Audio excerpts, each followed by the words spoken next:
Hello students, this is Dr. Sachin Goswami and I welcome you on our YouTube classes Goswami Classes। दोस्तों आज की इस class में हम जॉन मिल्टन की famous poem on his blindness discuss करने वाले हैं, जिसको when I consider how my light is spent के नाम से भी जाना जाता है। ये कह सकते कि इस पोएम का दूसरा टाइटल है when I consider how my light is spent. ये जो पोएम है जॉन मिल्टन की लिखी हुई पोएम है और ये मिल्टन ने अपने लॉस ऑफ आईसाइट के लिए पोएम लिखी थी, यानी कि उसकी आंखों की रोशनी चली गई थी मिल्टन की, उस विषय को लेकर ये पोएम लिखी गई है। और ये जो पोएम है ये मिल्टन की लिखी गई एक सोनेट है। सबसे पहले आपको ये पता होना चाहिए कि सोनेट होती क्या है, किसे हम सोनेट कहते हैं, क्योंकि कोई भी पोएम आप पढ़ रहे हैं तो उसके बारे में आपको पता होना चाहिए कि ये पोएम किस टाइप की पोएम है और इसके अलावा इसका डेवलपमेंट ऑफ थॉट क्या है, इसकी थीम क्या है, वो सारी चीजें बहुत जरूरी होती हैं।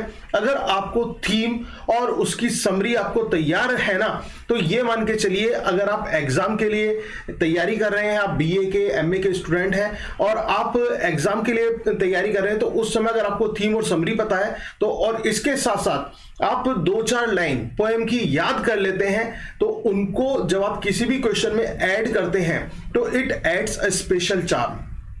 तो इस चीज का आपको विशेष ध्यान रखना है कि अच्छी तरह से पोएम की लाइंस को भी माइंड में सेट करना है, उसकी समरी भी आपकी तैयार होनी चाहिए और उसके बारे में आपको पता होना चाहिए कि किस तरह की पोएम है।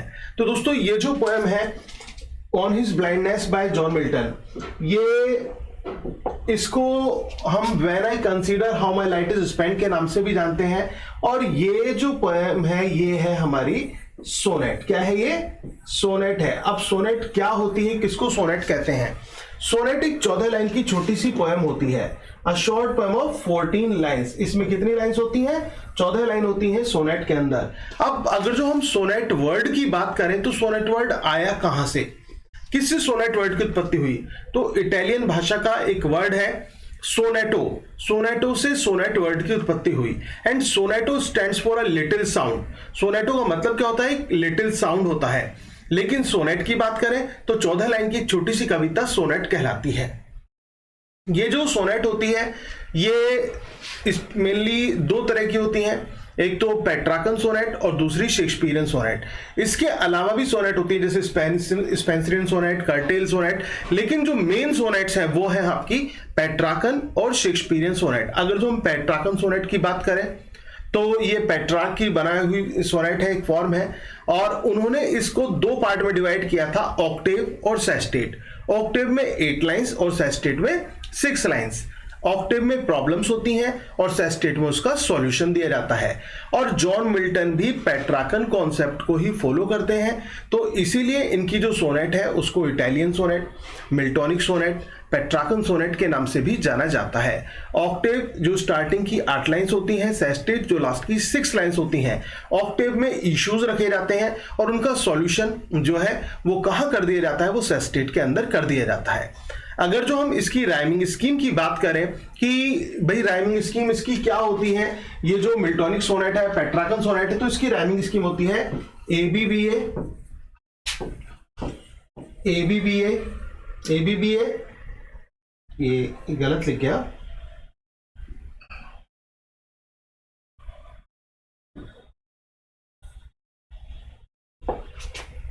ABBA, ABBA, CDE और CDE, ये इसकी राइमिंग स्कीम होती है। ABBA, ABBA, CDE, CDE, this is the rhyming scheme of Petrarchan sonnet. अब कुछ स्टूडेंट्स ऐसे भी हो सकते हैं जिनको राइमिंग स्कीम ना पता हो कि भाई राइमिंग स्कीम किसे कहते हैं। हो सकता है प्राइवेट स्टडी कर रहे हो, आप कॉलेज अटेंड ना कर रहे हो, तो आपको राइमिंग स्कीम निकालनी ना आती हो, तो बहुत आसान सा तरीका मैं आपको बता रहा हूँ राइमिंग स्कीम निकालने का, जिससे आप आसानी से निकाल पाएंगे। आपने बचपन में एक पोएम पढ़ी होगी, twinkle twinkle little star, how I wonder what you are, up above the world so high, like a diamond in the sky. ये आपने ये पोएम पढ़ी होगी। इसमें हमने क्या किया है, आपने देखा होगा हर लाइन का लास्ट वर्ड हमने नोट कर लिया है, लिख लिया है। अब हम क्या करेंगे, जो राइम है उसको मैच करेंगे, यानी कि जो सुर ताल है उनको मिलाएंगे आपस में। जैसे होता है ना मछली वचली राजा बाजा, ऐसे ही यहां पर आप देखिए स्टार आर, स्टार और आर एक साथ मिल रहे हैं। स्टार को माना हमने ए, और आर स्टार से मैच हो रही है साउंड, तो इसको भी हम ए ही मानेंगे। ताल से ताल मिला, हाई को माना हमने बी, और हाई और इसका ही आपस में मैच हो रहे हैं तो इसको भी मानेंगे बी। तो इसकी राइमिंग स्कीम, जो पोएम की ट्विंकल ट्विंकल वाली पोएम है, उसकी राइमिंग स्कीम क्या हो गई? A B B. इस तरह से राइमिंग स्कीम निकालते हैं। ये बहुत आसान सा तरीका है राइमिंग स्कीम निकालने का। आई होप कि समझ में आया होगा। इसी तरह से किसी भी पोएम की आप इजीली राइमिंग स्कीम निकाल सकते हैं। और जब हम बात करते हैं मिल्टॉनिक सोनेट की राइमिंग स्कीम की, तो मैंने आपको बताया ABBA CDE वो मिल्टॉनिक सोनेट की राइमिंग स्कीम होती है। ये जो पोएम है जॉन मिल्टन की, when I consider how my light is spent, जिसका दूसरा टाइटल है ऑन हिज ब्लाइंडनेस, ये मिल्टन ने अपने अंधे होने पर लिखी थी। मिल्टन बहुत दुखी था, क्योंकि एक कवि था भाई, वो बहुत दुखी था इस बात को लेकर कि वक्त ने उसको अंधा बना दिया, समय ने उसको अंधा बना दिया, भगवान ने उसको अंधा बना दिया। अब वो भगवान की सेवा कैसे करेगा, क्योंकि वो कविता लिख के ही भगवान की सेवा कर रहा था, और उसको लगा कि अब जब उसकी आंखों की रोशनी उससे छिन गई है तो वो कैसे अपने इस कार्य को अंजाम दे पाएगा। तो अपने आप को बहुत भला बुरा वो कहता है, कोसता है, फिर बाद में आप देखेंगे सेस्टेट में किस तरह से उसका सॉल्यूशन भी देते हैं। तो देखिए, स्टार्ट करते हैं अपनी पोएम को। When I consider how my light is spent, जब भी कभी मैं सोचता हूं मेरी आंखों की रोशनी कैसे चली गई। In half my days in this dark world and wide, मेरी जिंदगी के आधे पड़ाव पर, यानी कि आधी उम्र में ही जिंदगी के ये जो संसार है पूरा अंधकार से भरा हुआ प्रतीत होने लगा। And that one talent which is that to hide, और वो जो एक योग्यता है। अब ये क्वेश्चन आ सकता है एग्जाम में कि वो कौन से टैलेंट की यहां पर बात कर रहा है। तो टैलेंट कौन सा है? टैलेंट ऑफ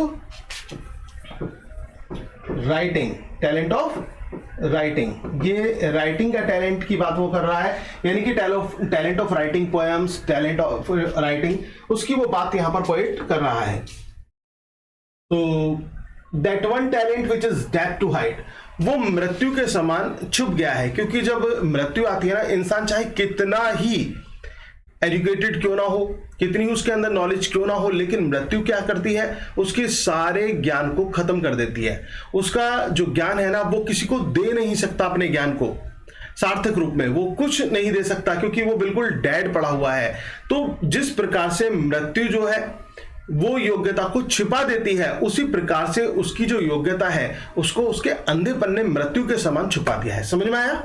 यहां पर क्यों डेथ का जिक्र किया है? And that one talent which is death to hide, lodged with me useless. Lodge मतलब रहना, निवास करना। आपने लॉज के नाम सुने होंगे, राधा लॉज, कृष्णा लॉज, इस तरह से। तो lodge with me useless, though my soul more bad, कि मेरे साथ रहकर भी वो निरर्थक है, जिसके लिए मेरी आत्मा मुझे कोसती है, मुझे बद्दुआ देती है, मुझे भला बुरा कहती है। To serve therewith my maker, क्योंकि मैं अपनी उस योग्यता से क्या करना चाहता था? अपने मालिक की सेवा करना चाहता था। मालिक कौन? गॉड, भगवान की सेवा करना चाहता था। And present my true account lest he returning chide, अब ऐसा ना हो जब मैं अपने जीवन का सच्चा बही खाता उसके सामने पेश करूं तो मुझे वो भला बुरा कहे। क्योंकि जब मृत्यु होती है, मृत्यु के बाद में जो आत्मा होती है, उस आत्मा को ऊपर गॉड के पास ले जाया जाता है, और गॉड वहां पर उससे यह पूछता है कि भाई तुमने किया क्या। सारा जो कर्म होते हैं उनका लेखा जोखा होता है और उनके कर्मों का हिसाब होता है। तो अब उसको ये लग रहा है कि भगवान ने मुझे ये ड्यूटी करने के लिए भेजा था, लेकिन मैं नहीं कर पाया, तो मैं भगवान को क्या जवाब दूंगा? कहीं वो मुझे भला बुरा ना कहे। लेकिन अब देखना, इसमें आप सॉल्यूशन आप देखेंगे इसी पोएम में। Doth God exactly level light deny it, क्या भगवान को उस व्यक्ति की भी काम की आवश्यकता हो सकती है जिसकी आंखों की रोशनी छिन गई हो, जिसकी आंखों की रोशनी चली गई हो, यानी कि वो व्यक्ति जो अंधा हो गया हो, क्या भगवान को उसके काम की आवश्यकता हो सकती है? That murmur soon replies, God doth not need either man's work or his own gifts who best. फिर मेरे अंतःकरण ने आवाज दी कि नहीं, भगवान को किसी अंधे के कार्य की आवश्यकता नहीं है, उसके तो अपने उपहार हैं जो उसके लिए सर्वश्रेष्ठ है। Bear his mild yoke, they serve him best.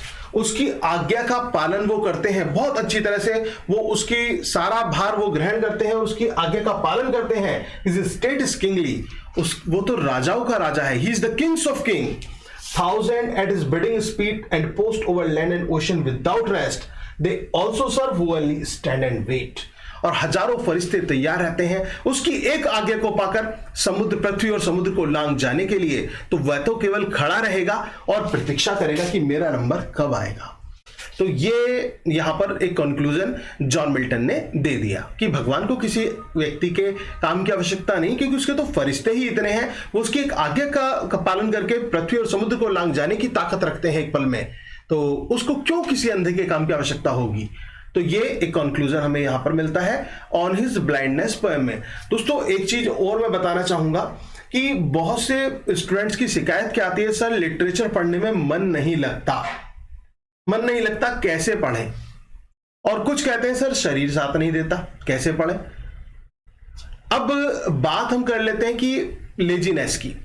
अक्सर क्या होता है कि आप किताब लेकर बैठते हैं, आपने कोई बुक ली, आप थोड़ी देर लेकर बैठे, फिर आपको क्या लगा, नींद सी आने लगी, लेजीनेस होने लगे, आप लेजी फील करने लगे।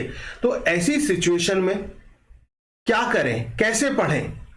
अगर जो आपके साथ ऐसा होता है तो कमेंट बॉक्स में जरूर बताना कि आप पढ़ने बैठते हैं लेकिन पढ़ने से मन हट जाता है, आप इधर उधर भाग जाते हैं, इधर उधर निकल जाते हैं, या फिर आप सो जाते हैं। तो ऐसी सिचुएशन क्या आपके साथ है? अगर है तो थोड़ा सा चेंज लाने की जरूरत है। अब ये चेंज कैसे आएगा? इस चेंज को लाने के लिए दोस्तों आपको क्या करना होगा, अपने इस माइंड को अपने कंट्रोल में लाना होगा। अपने माइंड को कंट्रोल में लाना होगा। कैसे माइंड कंट्रोल में लाएंगे? मन को जितना जिस चीज में लगाओगे ना, उतना मन साथ देगा और मन के साथ साथ ये शरीर साथ देगा।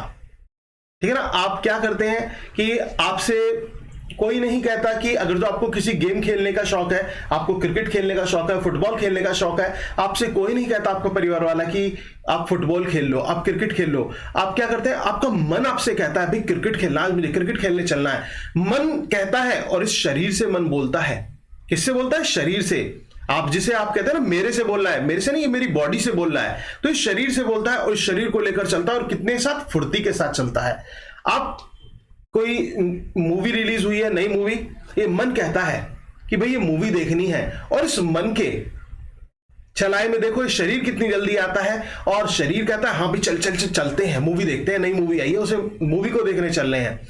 या फिर आपको कोई गेम खेलना है, कोई खाना खाना है, किसी रेस्टोरेंट जाना है, किसी पिकनिक स्पॉट पर जाना है, आपका मन सबसे पहले, आपका कॉन्शियस जो है वो अलाउ करता है उस चीज को करने के लिए, और उसमें शरीर आपका पूरा साथ देता है। अगर जो चीज पॉजिटिव है, अगर जो चीज आपके इंटरेस्ट की है, तो make this literature your cup of T.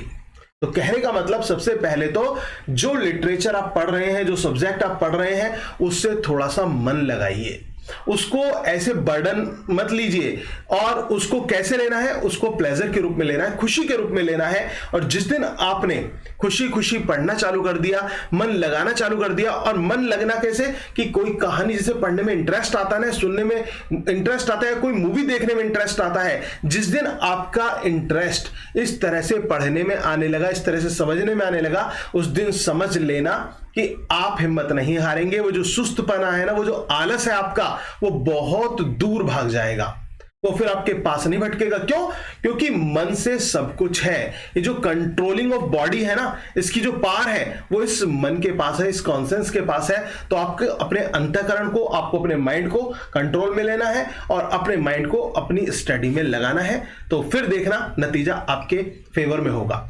दोस्तों इसके साथ साथ मैं एक बात और बताना चाहूंगा कि BA first year, second year, final year, आप चाहे रेगुलर स्टूडेंट्स हैं या प्राइवेट स्टूडेंट्स हैं, सभी के नोट्स कंप्लीट तैयार हैं। अगर आप उन्हें परचेज करना चाहते हैं तो कमेंट बॉक्स में जरूर मेंशन करें। और इसके साथ साथ जो सारी वीडियोस हैं सभी क्लासेस की, first year, second year, final year, private और रेगुलर स्टूडेंट, सेमेस्टर्स भी सभी बनाई हुई हैं, पर्टिकुलर अलग अलग प्लेलिस्ट भी हैं। अगर आपको फाइंड आउट करने में डिफिकल्टी होती है तो आप मुझसे कांटेक्ट कर सकते हैं। टेलीग्राम चैनल का लिंक आपको मिल जाएगा, वहां पर आप जो है अपनी जो ओपिनियन, अपने व्यूज हैं वो रख सकते हैं, उसके साथ साथ कमेंट बॉक्स में भी आप मुझे बता सकते हैं। तो दोस्तों आज के लिए इतना ही रखते हैं, बाकी करेंगे कल। Thank you very much, yours doctor Sachin Goswami.